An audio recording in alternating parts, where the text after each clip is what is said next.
राज्याचे शालेय शिक्षण मंत्री नामदार दादाजी भुसे व नांदगाव विधानसभा मतदारसंघाचे आमदार सुहास अण्णा कांदे यांचा भव्य नागरी सत्कार।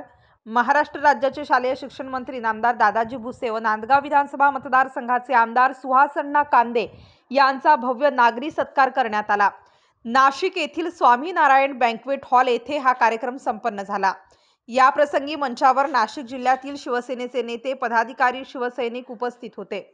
नागरी सत्कार समारंभाचे आयोजक युवा सेनेचे उत्तर महाराष्ट्र सचिव आविष्कार भुसे, युवा सेना जिल्हाधिकारी फरहान दादा खान, ज्ञानेश्वर कांदे, बाळूअप्पा कांदे, सरपंच तामसवाडी व किरण कांदे हे होते।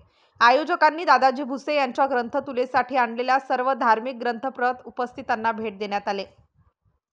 यावेळी आप्पा करंजकर यांनी प्रास्ताविक केले। या कार्यक्रमात शिवसेना सचिव भाऊसाहेब चौधरी तसेच नवनिर्वाचित शिवसेना सचिव व संपर्क प्रमुख रामजी रेपाड उपस्थित होते, तर आभार फरहान दादा खान यांनी मानले। या प्रसंगी जिल्ह्यातील नाशिक जिल्ह्यातील शिवसेना नेते, युवा सेना महिला आघाडी पदाधिकारी, शिवसैनिक मोठ्या संख्येने उपस्थित होते। नाशिक स्टार न्यूज साठी बाबासाहेब कदम।